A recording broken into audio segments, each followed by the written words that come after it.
Toujours plus loin dans l'horreur, autour de l'attaque du train de Huntingdon en Angleterre, on a désormais l'identité de l'assaillant, hein, l'assaillant qui est donc un... Et oui, comme d'hab, c'est toujours pareil, hein, le même profil, le même pattern. Donc on a son identité, on a un peu le contexte autour de cette attaque, et surtout, on a appris que le mec n'en était pas à son premier essai, puisqu'en fait, en seulement 3 jours, il a fait 3 attaques. 3 attaques, dont l'attaque du train, du coup, qui en est la dernière avant qu'il soit arrêté par la police. Bref, ça a l'air d'être un espèce de taré, et encore une fois, qu'est-ce que ce mec-là fait dans la rue ? Vraiment, qu'est-ce que ce mec-là fait dans la rue? Bref, ici je vais vous montrer un extrait vidéo. C'est une des précédentes apparitions qu'il a fait. Je crois que c'était la veille. Hein. La veille, voilà, il avait poignardé un enfant de 14 ans dans un salon de coiffure ou un truc comme ça, je crois. L'assaillant est impliqué dans 3 incidents en 2 jours. Et oui, 3 incidents en 2 jours. Une vraie personne saine d'esprit qu'il faut qu'on garde dans nos pays, hein, bien évidemment. Dans un communiqué, un porte-parole a déclaré « Nous sommes au courant de 3 incidents qui se sont produits à Peterborough vendredi soir, le 31 octobre, et samedi matin, 1er novembre. Le premier incident, impliquant un homme armé d'un couteau dans un salon de coiffure à Flayton, s'est produit vendredi à 19h25, mais nous a été signalé à 21h10, soit 2 heures après les faits. Au moment du signalement, l'homme n'était plus là et n'était pas revenu. Nous n'avons donc pas envoyé d'agent, mais une plainte a été déposée. Le deuxième incident nous a été signalé samedi à 9h25, également par les coiffeurs de Flayton, alors que l'homme était encore sur place.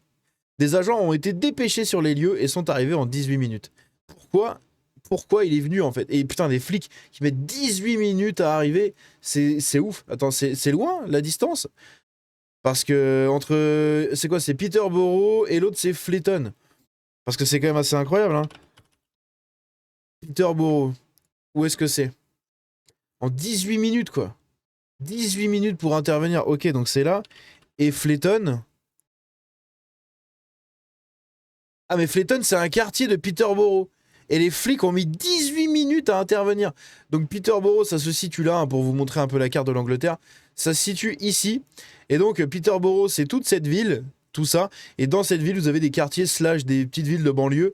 Ici, Flayton. Voilà, Flayton qui est juste là. Donc vous allez me dire que des flics ont mis 18 minutes à intervenir. C'est hyper long, putain. C'est hyper long. Après avoir fouillé les environs, les agents n'ont pas pu localiser l'homme ni l'identifier et une plainte a été déposée. Donc une deuxième plainte en 2 jours. Ils ont poursuivi. Un troisième incident que la police soupçonne d'être lié au précédent s'est également produit le vendredi 31 octobre à 19h10. Un jeune... Ah non, putain. En fait, c'est pas 3 incidents. C'est 4 incidents. C'est 4 attaques que le mec a fait. 4 attaques. 3 comme ça. Et la dernière, c'est le train. Et tout ça en 2-3 jours, là. Un jeune de 14 ans avait été poignardé par un homme en centre-ville. Il a été transporté à l'hôpital de Peterborough pour des blessures légères et a pu rentrer chez lui par la suite. L'auteur présumé avait quitté les lieux au moment de l'appel et, malgré les recherches menées par les agents et un chien policier, il n'a pas été identifié. Une plainte a été déposée et une enquête a été ouverte avec l'intervention des techniciens de la police scientifique. Nous examinons actuellement tous les incidents survenus durant cette période afin de déterminer s'il y a eu d'autres infractions potentielles. Donc ça, c'est le postulat de base. Ici, on a une autre vidéo où on le voit, hein, on le voit, je sais pas où c'est ni quand c'est, mais globalement, apparemment ça date d'il y a quelques jours. Donc on le voit, il a l'air totalement sain d'esprit le mec. Hein. Quand tu le vois, tu te dis, ah, lui, il sent bon la confiance, et je lui donnerai le bon Dieu sans confession, comme on dit. Ça se voit que le mec a l'air sain d'esprit. Hein. Tant mieux, laissez-le dans la rue, c'est génial, hein, c'est magnifique. Là, on a d'autres images. Donc là, quand il rentre dans un salon de coiffure, pour essayer de mettre des coups de couteau à des gens, complètement taré le bonhomme, c'est incroyable. À se demander vraiment, mais qu'est-ce que ces gens-là foutent dehors, hein. Ici, on a une autre victime, malheureusement, donc qui n'est pas décédée, hein, pour le coup, heureusement. L'une des victimes de l'attentat du train de Huntingdon a été identifiée comme étant le footballeur de Scunthorpe United, Jonathan Gioch. Je ne sais pas comment on prononce son nom. Son club vient d'annoncer à la BBC que le joueur avait été blessé au biceps et qu'il avait dû être opéré à l'hôpital. Le club affirme que son état ne met pas sa vie en danger. Ça déjà, c'est une très bonne nouvelle. Ici, on a également une autre victime qui s'est interposée avec l'assaillant. La main gauche de Stephen Crean est fortement bandée et il a encore du sang dans les cheveux. Il fait partie des passagers du train qu'Anthony Williams, donc Anthony Williams c'est l'assaillant, 32 ans le mec il a, est accusé d'avoir tenté d'assassiner dans le Cambridgeshire.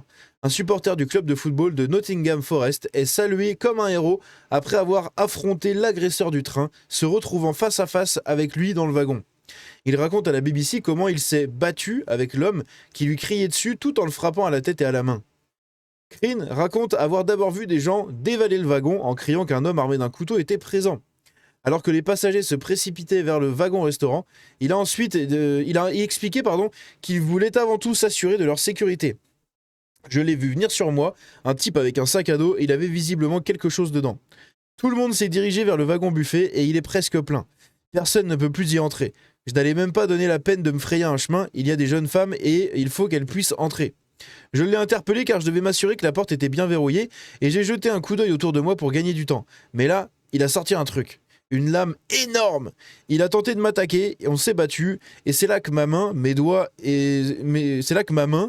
doigts sont en mauvais état. 4 coupures, des entailles. Ensuite, il a levé la main et a dû me toucher alors que j'esquivais. Il a dû me frapper la tête. Crean dit que c'est agréable d'entendre que les gens le considèrent comme un héros, mais qu'il pense qu'il y avait aussi d'autres héros hier. C'est agréable à entendre, mais je dirais qu'il y a aussi d'autres héros, comme les policiers et les personnes qui vont secourir dans le train, les ambulanciers et le personnel hospitalier. Ce sont eux les vrais héros. Et le conducteur du train qui est gravement blessé. Alors, vous savez, c'est peut-être un peu exagéré de qualifier quelqu'un de héros, mais c'est gentil. Il affirme qu'il était déterminé à confronter l'agresseur pour donner à un autre passager le temps de fermer la porte du buffet. Cette porte n'était toujours pas fermée derrière moi, car je le voyais encore lutter pour la fermer. Alors, tant que je n'étais pas sûr qu'elle était fermée, je ne m'éloignais pas. Donc c'est lui, hein. Un héros. Voilà, un héros parmi tant d'autres de cette soirée. Un peu plus tôt dans la salle d'audience, nous avons appris que Williams était accusé d'avoir agressé un policier suite à l'attaque survenue samedi dans un train dans le Cambridgeshire. L'agression aurait entraîné une fracture du nez, du coup. Donc attendez, parce que moi je lis le truc à l'envers depuis tout à l'heure en fait. Donc Anthony Williams, 32 ans, comparé devant le tribunal de première instance de Peterborough. Il a été inculpé de 10 chefs de tentative de M, d'un chef de coups et blessures volontaires et d'un chef de possession d'une arme blanche suite à une agression au couteau survenue samedi dans un train.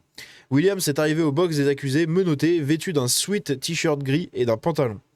Anthony Williams a été placé en détention provisoire. Il a indiqué comme adresse sans domicile fixe. Encore une fois, quelqu'un de très sain visiblement. Sa prochaine comparution devant le tribunal aura lieu à la cour de la couronne de Cambridge le 1er décembre. Après une brève comparution devant le tribunal de première instance, Anthony Williams a été placé en détention provisoire. Voici un rappel des accusations portées contre lui.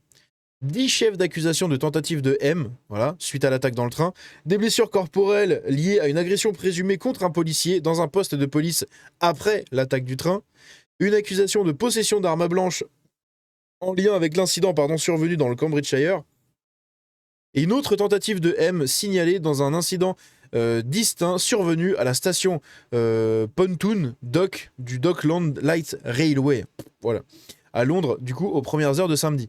Donc globalement, quelqu'un qui a quand même fait pas mal de choses, hein. C'est pour ça que c'est un natata. Voilà, c'est un natata. Un garçon de 14 ans a été poignardé du coup par Anthony Williams la veille de l'attaque dans le train. La police du Cambridgeshire a déclaré que l'adolescent avait été agressé vendredi dans ce qui serait l'une des 3 agressions différentes à l'arme perpétrées par cet homme de 32 ans. La police a indiqué qu'il avait subi des blessures mineures et qu'il avait ensuite quitté l'hôpital.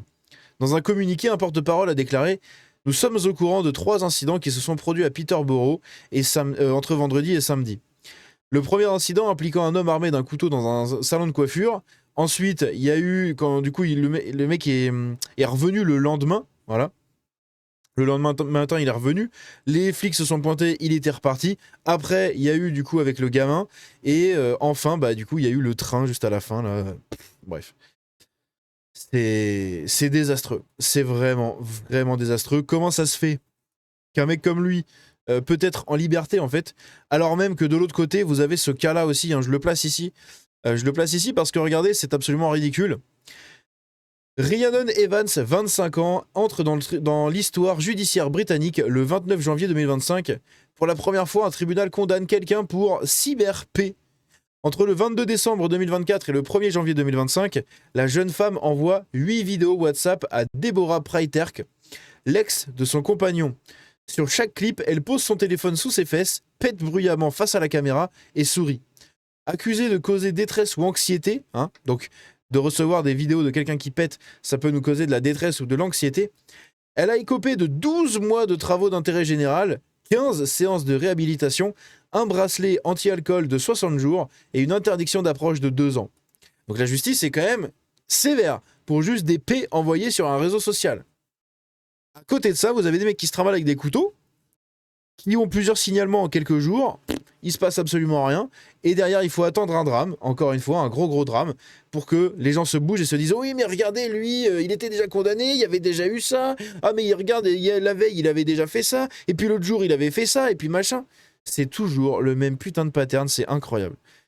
Bref, dites-moi ce que vous en pensez dans les commentaires. À la prochaine.